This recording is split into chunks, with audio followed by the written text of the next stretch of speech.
Ladies and gentlemen, we are back in chapter 2 of this book by none other than L. Ron Hubbard, the father, or as I like to call him, the god of Scientology, and his book Dianetics, The Evolution of a Science. Now, if this is your first time, I'm very well aware that he believes we all came from Xenu, from, the Galactic Overlord, from all this before. I've discussed it before. But the reason why I refer to L. Ron Hubbard as the god of Scientology is because he's being treated like a god in Scientology. He supposedly knows everything. We're reading his book as if this is the Scientology Bible. Okay, so I think it is a fair suggestion to state that he is actually the so-called god that is being blindly followed and influencing everybody that's a part of this organization. So now that we've cleared that up, if you don't know what this is all about, guys, we're reading through this book that was sent to me by some of you guys, obviously because you guys are the best team and the best group of people in the world. And we are continuing in chapter 2. Now, if you don't know what happened in chapter 1, it started off very like how to build the optimum machine, and he went through the different things you'd want in this optimum machine, all for it to turn out to be, of course, none other than our own human brain. You should check out those videos. And then we started in chapter 2, which is titled Building a Science of the Mind, which I'm going to start from the beginning again, because I said a lot about the first couple of pages in the last video, and we were going to continue. So this time, just to give us a recap, because it's been a little while since I did a video about this, I'll just read through the first part just to give us a recap so we can get back to where we were and then continue with where we want to get. So stay tuned, everybody. I'm sure this is going to be juicy because this is L. Ron Hubbard and this man is insane. So let's go straight from here. So we're on chapter 2. If you were constructing this science, where would you have started? Here were all the various cults and creeds and practices of a world to draw upon. Here were facts to a number which makes, so remember this, 10 to the 21st binary digits look small. If you were to call upon to construct such a science and to come up with a workable answer, what would you have assumed, gone to observe, or computed? Right? I just want to say this, guys, and while we're here, I've said this before and I'm going to say it again. People who want to gain influence in your mind based on their intelligence will use like certain words, analogies, and explanations in order to have all of this. Well, let me just put this into new school terms. Yapping. This is what I call scientific yapping. The way you like say all these big grandiose like ideas, use this vocabulary that to people so that when they listen to you talk, they think, oh, wow, you're so intelligent. Like we should listen to you because you clearly know what you're talking about, right? So this is what I feel like he's doing here, because we're building the science of the mind. And again, the reason why I'm focusing and even fixating on this right now is because his whole thing, which we saw in the very beginning of this book, which you guys would have seen earlier in this little series, right, is he was saying, if when you're reading this, you don't understand one word, you need to go back to the last thing you understood, because if you're confused, the only reason you would get confused and the only reason you'd give up on this is because you didn't understand a word. So you must stop at every single word that you do not understand. I think that as a concept, in and of itself, the further we go in fact, is part of the reason I decided to go back to the beginning of this chapter to give context, is genius. Because for a lot of people, just that process alone is going to take the rest of your freaking life outside of everything else you have to do, right? Because he's purposefully doing this. I really believe so much of what he's doing is purposely just getting you to invest yourself in this infinite, endless pursuit, either of knowledge, understanding, because it's like, well, once you understand this, you can remove your reactive mind. Then the other part of it, which is, well, we have to remove all these things from your reactive mind. And there seems to always be more and an infinite nature to all these things, the thetans and whatever that need to be your things in your reactive mind, and the thetans attached to you, and then the grouped thetans attached to those thetans and the other thetans of all the thetans. It's like, it's going to take forever. You know what I'm saying? So let's continue anyway. Everybody and everything seem to have a scrap of the answer. The cults of all ages of all the world seem each one to contain a fragment of the truth. How do we gather and assemble the fragments, or do we give up this nearly impossible task and begin postulating our own answers? Well, this is the story of how Dianetics was built. This, at least, was the approach made to the problem. Dianetics works, which is what an engineer asks, and it works all the time, which is what nature demands of the engineer, which again, I'm going to already critique that point, because how do you know it works all the time? Because how could you have possibly tested it every time? Because time in and of itself is infinite. Therefore, every time that something could have been tried is infinite. Therefore, you can't say it works every time. You can say it works every time that you have tried it based on what you've done. You can't say that it works every time. Anyway, these are the things. This is how I'd be feeling sometimes in my lectures at university when certain statements have been made. I'd be like, let's not forget the fact there's like actually infinite variables, but let's just, anyway. First attempts were made to discover what school or system was workable. So we talked a lot about what I'm about to say now. What I'm about to read now, we talked a lot about last time. So go back and check the last video for more of the context on this section, because it's the part that's coming after this that we need to discuss. Freud did occasionally, so did Chinese acupuncture, so did magic healing crystals in Australia and miracle shrines in South America, faith healing, voodoo, narcosynthesis, and understand this right here, no mystic mumbo jumbo need apply. An engineer has to have things he can measure. Later, the word demon is used. So again, let's just quickly remind ourselves of how the word demon, which again, has its own connotations as far as what we all think and understand, right? He's already introducing it here and saying, you know, kind of with the idea of, well, maybe this thing isn't as bad as what it sounds like. Use of it, like Clerk Maxwell, is descriptive slang, but no wild, immeasurable guesses or opinions were wanted. When an engineer uses only those, bridges break, buildings fall, dynamos stop, and civilizations go to rack. A primary need in arriving at a dynamic principle of existence. So a need for, I don't know what this need for having a dynamic principle of existence is. And to me, that just kind of sounds like the purpose of life, like why are we here, was to discover what one wanted to know about existence. One does not have to dabble long with the gods. Interesting phrasing here. One does not have to dabble long with the gods to know that they point unvaryingly, if divinely, sorry, I got paranoid that there's something behind my back, divinely up a very blind alley. And an engineering study of mysticism demonstrates that mysticism embraces largely what it cannot hope to state precisely. So basically he's trying to say that all these airy-fairy spiritual things, the voodoos, the faith healing, the shrines, the whatevers, they all have some kind of truths to them, but nothing that can be tangibly, quantitatively observed.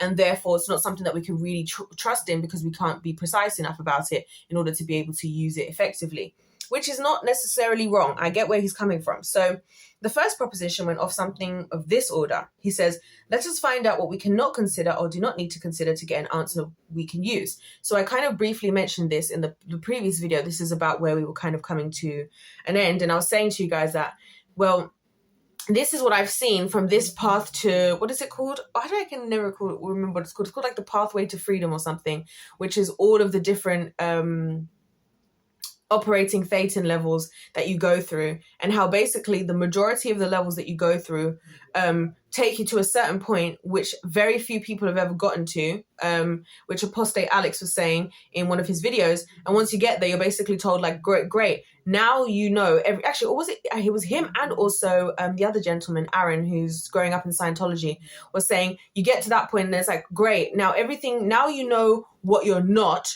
So now we can tell you who you are. But let's remember that getting through all those stages is going to take a very long time, because you have to first of all remove your own reactive mind, then the reactive minds of the thetans that are attached to you, and then their thetans, and then the clusters of thetans and these thetans. So this is herein, this whole idea of let's find out what we don't need to consider before we think about what we need to consider, for me, is very backwards. And again, it's like a distraction tactic of the enemy. For me, this is a distraction tactic of the kingdom of death, right? Which, by the way, I've decided we're now calling the kingdom of darkness the kingdom of death, the kingdom of light the kingdom of life, because that's what we're really talking about here. So here we go, everybody. Welcome to 2024 on the winning team. So, you know, this whole anyway, let's just keep reading. Some tests seem to demonstrate that the exact identity of the prime mover unmoved was not necessary to the computation. Man has been convinced for a long time that he started this affair, so no great gain could be made in getting disputative about it. Let us then take a level immediately below the prime mover unmoved. So if you guys don't know what this whole prime mover unmoved thing is, you're going to have to check out the previous video. Otherwise, I'm going to literally spend every single video re-explaining everything, which unfortunately we're not going to be able to do. This is why we do series. This is why we're splitting it up. Now, let us see what else falls into the category of data unnecessary to the computation.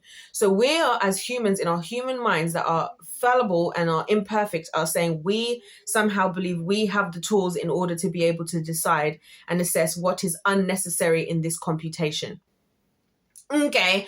And you know what, this is interesting to me? Like, I don't know how these things happen, but thank God. I did a computational chemistry research, right? So part of what I had to do for my research is quite literally some of the stuff he's talking about.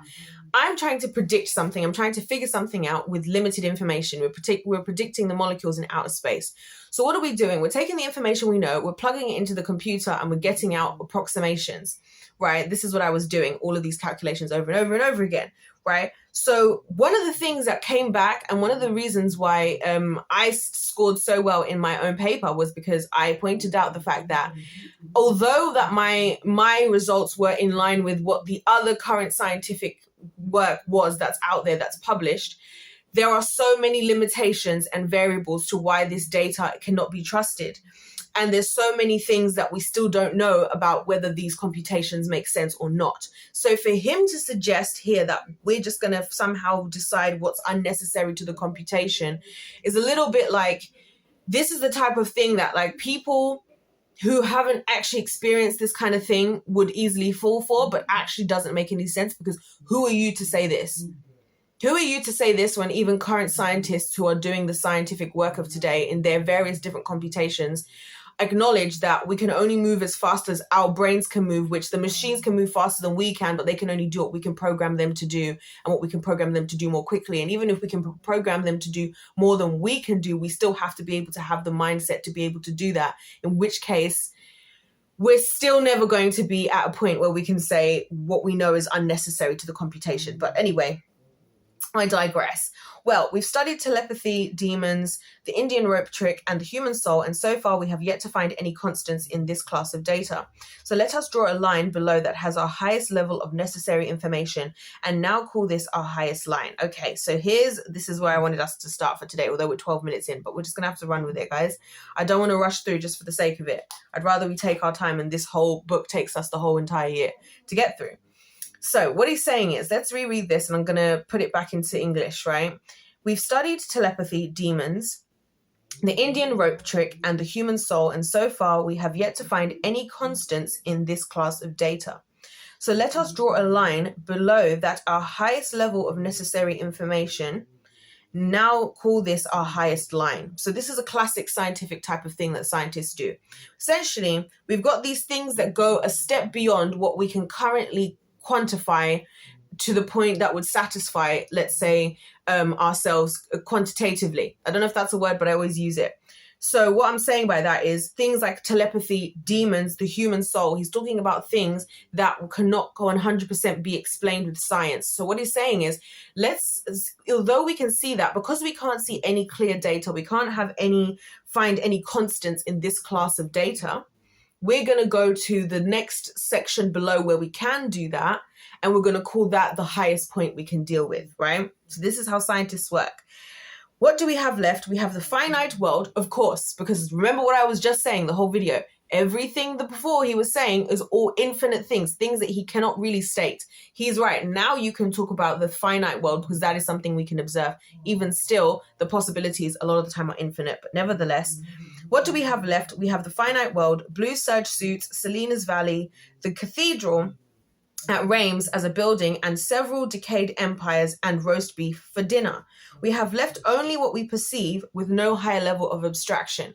Exactly. So all the things he's describing is the physical things that you might see on your day. All we have is our own individual perception, which obviously is so highly overly biased and unique.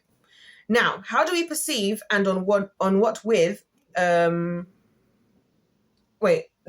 do we perceive, and on what and with what? Ensues here a lot of time spent.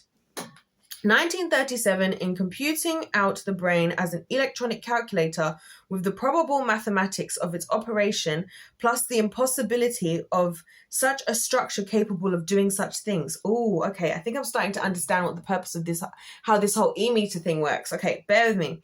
Now, how do we perceive, on what and with what? ensues here a lot of time spent in computing out the brain as an electronic calculator with the probable mathematics of its operation plus the impossibility of such a structure capable of doing such things.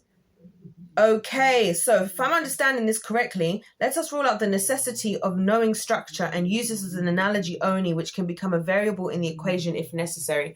Oh my gosh, this reminds me so much of studying in university. This is insane. And like, this is how it gets. Like, when you move past this, the early stuff, like when it's all just like atoms and like bonding and like this is organic and this is whatever and this is you know how you build an engine. When you go into like the deep quantum mechanics, what's the universe, this is where we start to see this is where this is why the scientists are obsessed with this, because this is the area of science I'm the most fascinated in as well, because it's the part of science that where the line between science, where the line of science is. What L. Ron Hubbard is saying right here is exactly what scientists are saying. We can only get to a certain point, and this is the point that we've got to so far as a human race.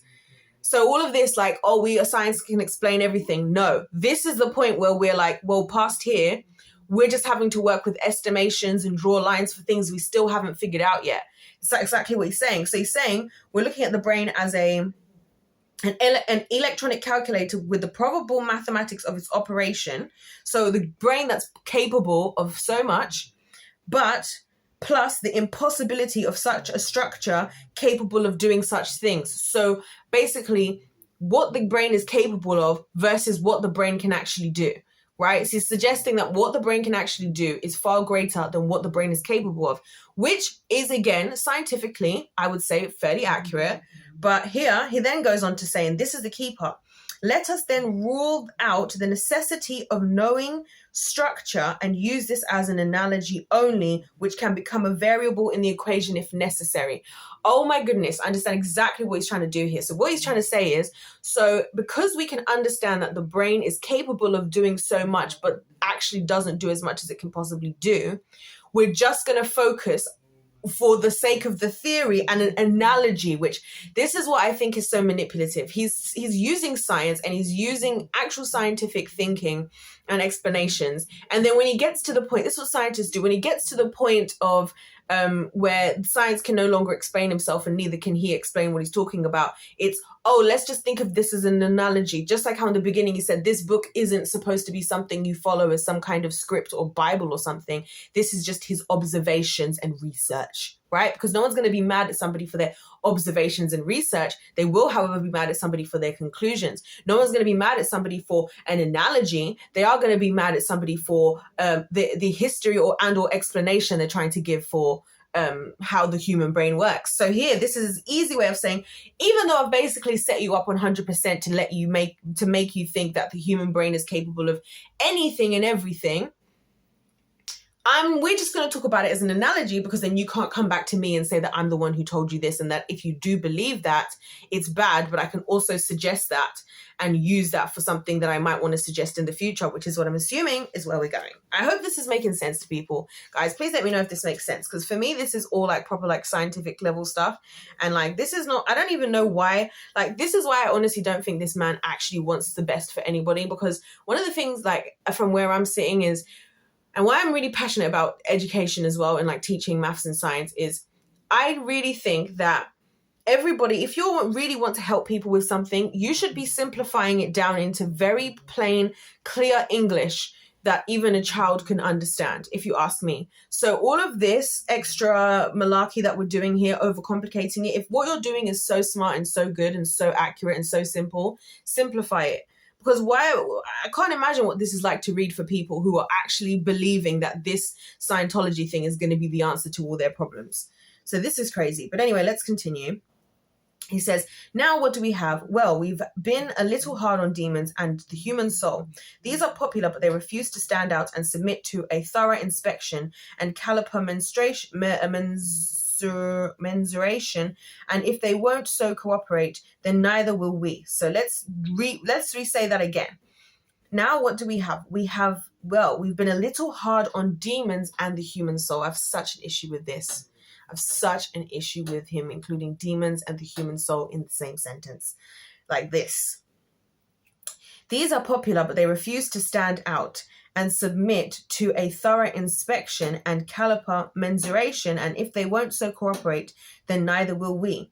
And so two things come from this reduction of equation factors necessary to solution.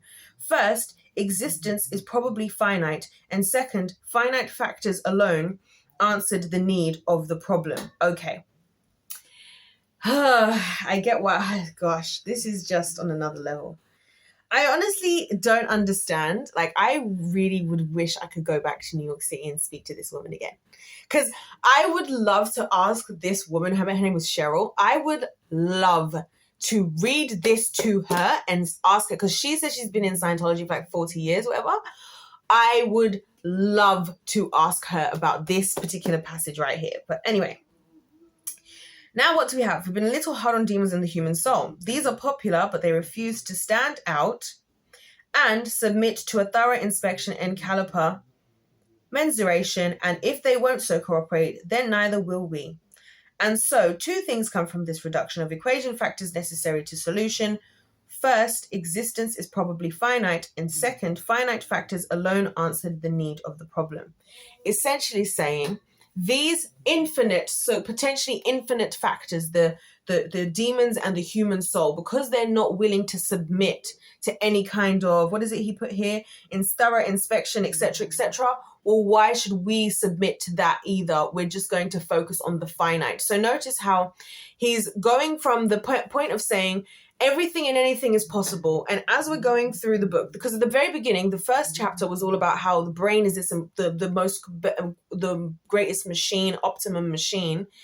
And so now we're going back, step by step into how we are going to be able to, where the flaws are in this machine or in our understanding of this machine or in the workings of this machine. Now, I'm confident that what's going to happen here is we're going to keep going back and back. Finite this and this, that, to things that we can observe and come to the understanding that the reason why you have this optimum machine, this optimum state and functioning of the brain that we've suggested in chapter 1 is all because of the reactive mind. I'm pretty sure that's what this book is going to be about. Like at this point, I'm pretty sure all of this is going to be a very long explanation that's going to have enough to satisfy our need for like scientific facts, evidence, and logical thinking without going as far as to, but still also saying that we still kind of don't know, but we know enough that this is probably likely. Because that's a lot of science. A lot of science is we don't know, but this is probably likely. Like the definition, I say this to people all the time. You know, like electrons, right? You know, when you draw that diagram of electrons in like your science class, and you have the little nucleus and you draw the rings where the electrons are on the outside, and then you draw the electrons, right? So when you go further deeper into the science of electrons, you find out that electrons exist in these things called orbitals, right? Electron orbitals, right? And guess what? An orbital is called. The definition of an orbital is an area where you are likely to find an electron. Likely to find an electron. Like, can you hear how vague this stuff is? Like, I don't know, but I'm sure science is so factual, right? And the Bible is crazy and just all airy-fairy, and science is so spot on and so specific and so quantitative and so believable. 100%. Yeah, sure. So now we're going into just the finite factors alone. We're just discussing finite factors. Probably we could be very obtuse and mathematical here. We are. But anyway, but no matter, a good workable heuristic principle, a workable one is, and he's put workable in italics, which is interesting because I would say workable. He's put it in italics, I'll put it in quotations, right? Workable one is worth an infinity of formulas based on authority and opinions which do not work. Here we go. Can't stand this, man. I can't stand this anyway. All we can do is try the principle. We need a dynamic principle of existence. We look in Spencer and we find something which reads awfully good. It read good when he took it from Indian writings, the same place Lucretius got it, but only pretends to be dynamic because it doesn't compute. We need a dynamic principle, not a description. Okay, a dynamic principle. Let's actually look if there is a definition of this dynamic principle, because he keeps using this phrase. Let's look for the definition, because he says, don't go on with a word you don't understand.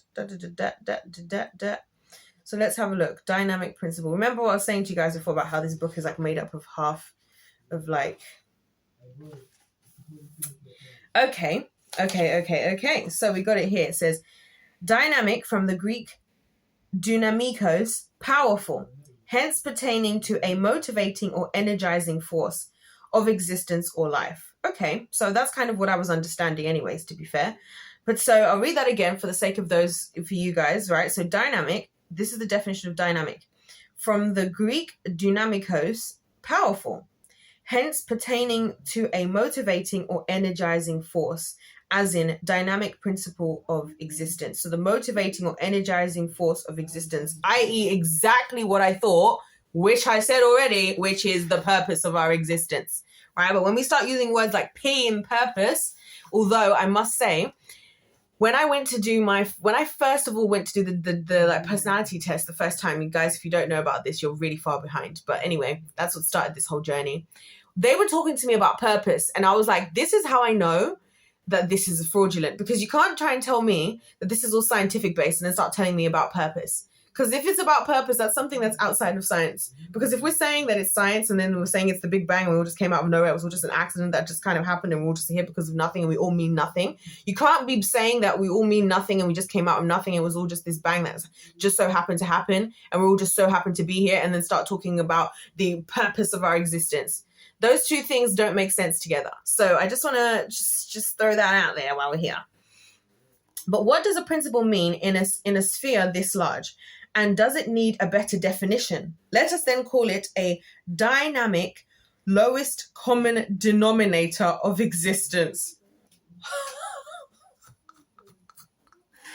Guys, I wish that I was intelligent enough, and actually I don't wish I was, but I just can't believe that somebody was intelligent enough to write this amount of jargon and become so freaking rich. But anyway, but what does a principle mean in a sphere this large? And does it need a better definition? Let us then call it a dynamic lowest common denominator of existence. Oh gosh. So this is where the survival thing comes into it. I knew it. Like, this is, oh my gosh, guys, the scientific explanations here are so interesting. If this is how this man actually thought, this is interesting. Will such a lowest common denominator lead us straight up above the highest level we have set and send us spinning off with a fistful of variables and no answer? It had better not. So let us pose some more questions and see if they can clarify the principle. What we know where life came from, not just now. Can we know where life is going? Well, that would be interesting, but few of us will live to see that. So what can we know? Who, when, why, what, where, what? We can know what life is doing. So he's trying to discover what is the thing that we can actually figure out here. We can figure out the what. We can't necessarily figure out the who, the when, the why, or the where, but we can find out the what, which, if you think about it, kind of does make sense. Let us postulate now that life started somewhere and is going somewhere. To know where it came from might solve a lot of problems, but that seems unnecessary to know at this time for this problem, and somewhere might be known to someday. But again, we do not need to know that. So now we have something for the equation which will stay in terms of constants. What is life doing en route? So first of all, I just want to say, who decided that we don't need to know where it started, and who decided that where it started isn't relevant? I actually disagree immediately with that statement. He says, to know where it came from might solve a lot of problems, but that might solve a lot of problems. So he's saying where it came from might solve a lot of problems, but then we're saying in the next breath, but that seems unnecessary to know at this time for this problem.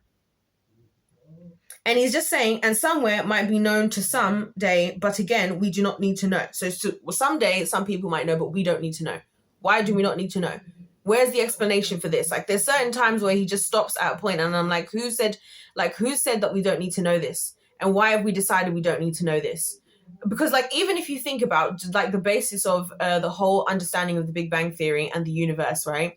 And the fact that they discovered the universe is expanding, not retracting. It's actually very important to know where it started. That's why they had to go back and figure it out. Because people thought scientists were calculating the universe and how everything was moving based on the idea that the universe was static. So when Georges Lemaitre came in, which is, you guys would have known him from my Science versus God video, which you must watch. if you haven't already. It's the first one on my YouTube channel. If you go on straight onto the page, you'll see it there, and you'll see me start talking. He had to extrapolate just in order to prove the existence of time itself. So it's just like, you can't even say that. But, you know, if you're talking to people who've never studied science before, of course, you're going to take his word for it, because he's already made himself out to sound so intelligent, right? So now we have something for the equation which will stay in terms of constants, okay? Because before he was considered about constants, which we are considered about constants because we're trying to see what is remaining, what is consistent in the universe, because it's something that we can observe and we can use to quantify things. So I get it. That's why you have all these different types of constants that we use in science. What is life doing en route? So we're not looking back, but we're looking forward. Life is energy of some sort. The purpose seems to involve energy. We are being heuristic. Okay, so let's search this heuristic word because it keeps coming up. I've accidentally flicked onto the page that says Cults of Los Angeles, which is actually quite funny. But anyways, let's go to heuristic. I'm going to have to wrap this one up soon as well. You see, I can't even get through this chapter because there's just so much going on. And I'm not even saying everything that I'm thinking about. I'm just saying some stuff, you know? Oh, gosh. Do we have heuristic in here? Okay, here it is. Using experimentation, evaluation, or trial and error methods. Okay, so that makes sense. Involving investigation and conclusion based on invariable workability. Invariable workability. Who's to say that it's invariable? Again, like whatever. I'm just not even gonna. So he's saying we are being heuristic. No arguments necessary, because all we want to do is something with a high degree of workability. That's all any scientist needs. Oh, right. Okay. That's interesting. If this won't work, we'll dream up another one and postulate until something does work. That is science. That's true. And that's exactly one of the reasons why I have a flaw in science as a whole. I think we're going to leave it there before we continue into what is this energy doing, because otherwise this is just a lot. But this is one of the flaws I have with science as a whole, guys, is that science is just a whole bunch of trial and error and things that just so happen to happen. Just like how penicillin wasn't even made on purpose, but turns out to be one of the most important and useful things that we use in modern medicine. Like, scientists are not as smart as they think. They're just doing a trial and error. They're just figuring stuff out and trying stuff out like anybody, experimenting. They're literally just being experimental, right? And so I just think that even when you're listening to somebody like L. Ron Hubbard, it's important to realize that these people, you know, and especially somebody like him, when they know that what they're doing, scientists know exactly what they do and don't know, because they have to in order to be able to do what they do. So as a scientist, you have like the responsibility to be very clear about what you can and cannot offer and what you do and do not know. That's why, even when I was saying to you guys about when I did my own research, I knew the thing I was told about my research is that you will do well with your research if you're able to prove not just why your work is good, but why your work isn't good enough. And you will get the most marks for why your work isn't good enough, because it shows that you're able to understand the limitations of what you've done and other things that could have been considered. And so even future work and stuff like that is stuff even me as a little 21-year-old student had to know. So when I'm reading this, I'm thinking, dude, like, this is what people don't realize. The whole concept of science is understanding, getting to the point where you understand as much as you do know, but always being so aware of what you don't know. And the only time that becomes an issue, becomes problematic, is it's a good thing, but it becomes problematic when people know that's what they're doing and then they use it as a way to take advantage of like everybody else, because they know that, but you don't know that because you're thinking they're this scientific higher mind. And so they can manipulate you by trying to convince you of the things they do know while not explaining enough in as clear enough detail the things that they don't know. And so if they say enough about what they do know without saying what they don't know, that's a manipulation tactic. That's a manipulation tactic, because then you're going to say, like I just said, he will explain at length the things that scientifically make sense and can be proven. And then as soon as we reach a barrier of what can no longer be explained anymore, based on what we know right now, we just brush it off with a quick, oh, but it's not finite, or it's not constant, or it's not this, or whatever. We can't see consistency, so we're going to draw the line here, or we're just going to look for the lowest common, the dynamic lowest common denominator. Like, do you guys see what I'm saying? It's scientific manipulation. So anyways, please stay tuned. I'm going to continue with this, but in separate videos, because I know this is a lot. So guys, please just run with me. It's going to make sense at some point. Please let me know if it's making sense to you guys. If life's a game, it's play to win. God bless every single one of you guys watching, and I'll see you in my next one.